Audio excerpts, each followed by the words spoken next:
अब तुम्हारी तो डेट शीट भी आ गई है, तुम्हारी तो पूरी फटी होंगी, तुमने कुछ पढ़ा नहीं, एंड उसके बाद 2-2 फेज में एग्जाम्स है वगैरह। एंड उसके बाद मैं क्लियर करना चाहता हूँ कि तुम्हारे जो जितने भी तुमने यूट्यूबर्स देखे कि उन्होंने सिर्फ बताया कि डेट शीट वगैरह में क्या लिखा है, मतलब कि तुम्हारा डेट शीट टाइम टेबल वगैरह क्या है, बट ये टेंटेटिव है। टेंटेटिव मतलब अभी तक कंफर्म नहीं हुआ है, क्योंकि तुम्हारा जो एलओसी है, एलओसी बाद में बताऊंगा क्या है, तुम्हारे डेट शीट में और क्या क्या लिखा था, तुम्हारा में क्या लिखा था, वार्निंग्स वगैरह, तुम्हें क्या क्राइटेरिया पूरा करना है, उसके लिए वीडियो में पूरा A to Z कवर करूंगा। एंड में ये भी बताऊंगा मेरा personal opinion and my personal review to this date sheet. You can see कि ये स्कीम ड्राफ्ट है जो सीबीएसई ने पहले दिया था फैब के टाइम पे, एंड ये है तुम्हारी एक्चुअल डेट शीट, जिसमें सीबीएसई ने पहले तो बोला है कि तुम्हारी जो 2 एग्जाम्स रहेंगी, and first exam is compulsory, second is कि अगर तुम सेटिस्फैक्ट्री नहीं हो अपने फर्स्ट एग्जाम से तो you can appear for second. अब यहाँ पे इसने बोला कि जब भी तुम्हारी कोई भी एग्जाम होंगी, सो जो तुम्हारा पेपर रहेगा 10 दिन के अंदर चेक हो जाएगा आफ्टर योर एग्जाम एंड और विद इन 12 डेज। ठीक है, पहले मैं थोड़े तुमको क्राइटेरियाज एंड वार्निंग बता दूं। फर्स्टली सीबीएसई ने इसमें मल्टी अटेम्प्ट रखा है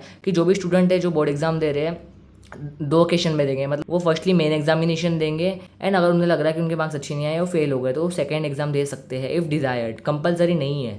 ठीक है, बेस्ट ऑफ 2 मतलब यहाँ पे क्या है, जब मार्कशीट तुम्हारे पास आएंगी उसके बाद वो मार्कशीट में ये स्कीम ड्राफ्ट में लिखा था कि जो तुम्हारा मार्कशीट है उसमें तुम्हारे फर्स्ट एग्जाम का रिजल्ट आएगा, सेकंड का दिखाएगा, एंड जो भी तुम्हारा उसमें से बेटर लग रहा है तुम उसमें अपने परसेंटेज कैलकुलेट कर सकते हो। अब अगर सिलेबस की बात करें तो दोनों एग्जाम में पूरा सिलेबस आएगा, हाफ ऑफ करके नहीं आएगा, तो ये भ्रम में रहना मत कि हाफ ऑफ करना है। पासिंग स्टेटस की बात करें तो स्टूडेंट क्वालिफाई जो best four subject excluding English and language 2 pass कर ले। Me give my whole review and tell you about this whole date sheet जो तुम्हारी आई है, टेंटेटिव डेट शीट, एंड उसका एलओसी वगैरह क्या है।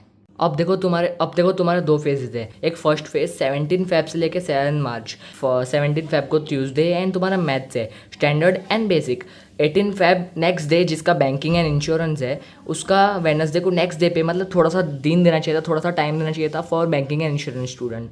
देन 21 फेब को ही तुम्हारा सैटरडे, वही वीक में तुम्हारा English communicative and language subject है। मीन्स 3 to 4 डेज के अंदर, 3 for banking student and 4 days के अंदर तुम्हारा इंग्लिश का पेपर है। देन 25 फेब जो कि वेडनेसडे है तुम्हें साइंस के लिए दिया हुआ है, मतलब यहाँ पे पूरा 4 दिन का गया है। 27 फेब फ्राइडे जिसका AI IT सब्जेक्ट है, उसके लिए सिर्फ 2 ही दिन है, साइंस के आफ्टर सिर्फ 2 ही दिन बचे हैं। बट उसके नेक्स्ट डे ही जिसका संस्कृत है, मतलब जिसका IT है एंड संस्कृत है, वो कैसे प्रिपेयर करेंगे एक ही दिन के अंदर संस्कृत। मुझे बताओ सीबीएसई वाले अगर देखोगे तो वो एक दिन के अंदर संस्कृत वाला बच्चा IT देने के बाद संस्कृत कैसे प्रिपेयर करेगा।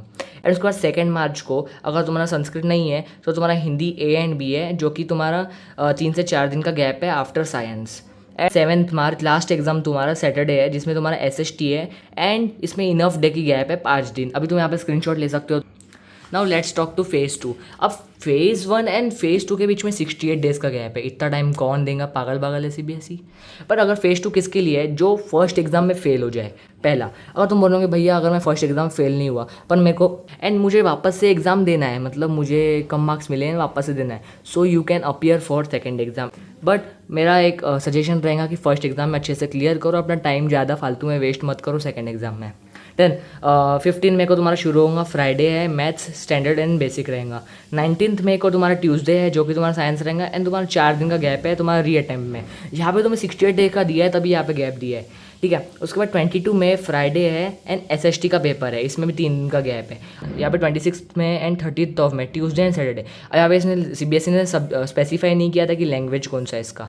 यहाँ हमने पूरा फेज़ 1 एंड फेज़ 2 डिस्कस कर लिया। तुम यहाँ पे पूरा स्क्रीनशॉट ले सकते हो कि तुम्हारा फेज़ 1 में कैसे सब्जेक्ट्स रहेंगे एंड फेज़ 2 में कैसे रहेंगे। Now let me give my genuine review to you. अगर तुमने कोई भी रेफरेंस बाय किया है, हर रेफरेंस में तुम्हें 50% मिलेंगे कॉम्पिटेंसी बेस्ड क्वेश्चन, उसको अच्छे से फॉलो करो। अगर तुमने बाय नहीं किया है so buy textbook plus of science and maths of Oswaal. Genuinely बहुत अच्छी बुक है, उसमें very short answer advance level question मिलेंगे and with NCERT based question भी, एंड बहुत सस्ती बुक है। एंड अगर उसके बाद कहूँ मैं तुम्हारा ये फेज़ 1 फेज़ 2 है, फर्स्ट तो मेरे को फालतू स्कीम लगी तुम्हारी सीबीएसई की।